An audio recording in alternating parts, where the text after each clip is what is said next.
film isn't really of any genre. It doesn't fit into any neat box, which, when thinking about making the film and indeed making it, is tremendously liberating and a lot of fun.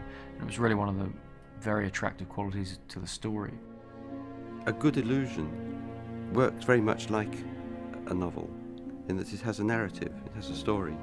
And for a long time I was trying to think if I could get something out of that, if there was a story that could be told in the same way, so that the various secrets of the story are unravelled in the way that a magician unravels the secrets of a trick.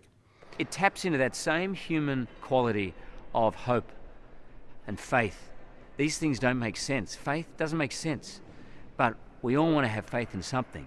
And magic is that feeling of like, something impossible can happen. And this was, in a way, a challenging adaptation, but I think a really great way to do it for the first time, because you have such a surplus of ideas, so many to work with. It really was just a question of choosing the ones I liked the best. All the metaphors and all the symbols in the novel are very literary ones. They work as literature. What I've liked about the screenplay of The Prestige is the way that the Nolans have turned very many of those metaphors into visual metaphors.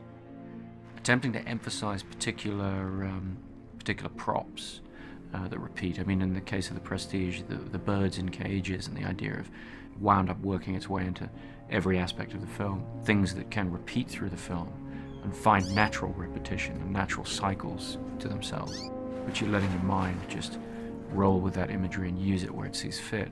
I think quite often you do wind up with an interesting set of internal rhythms and echoes to the narrative. He simply disappears?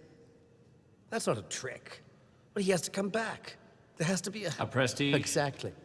The filmmaker, almost more so than the novelist, has a very close relationship with the magician in terms of the way in which we're using the release of information, what we tell the audience when, the point of view that we're drawing them into. We use those techniques to fool an audience, to engage an audience in all kinds of blind alleys and red herrings and so forth, and then ultimately, hopefully, a successful narrative payoff.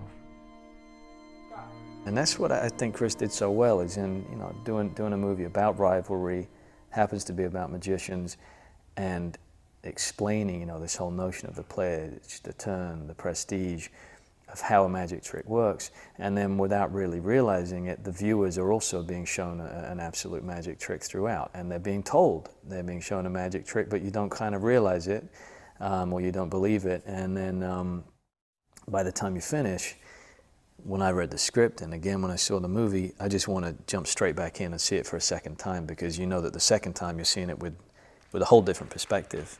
Are you watching closely?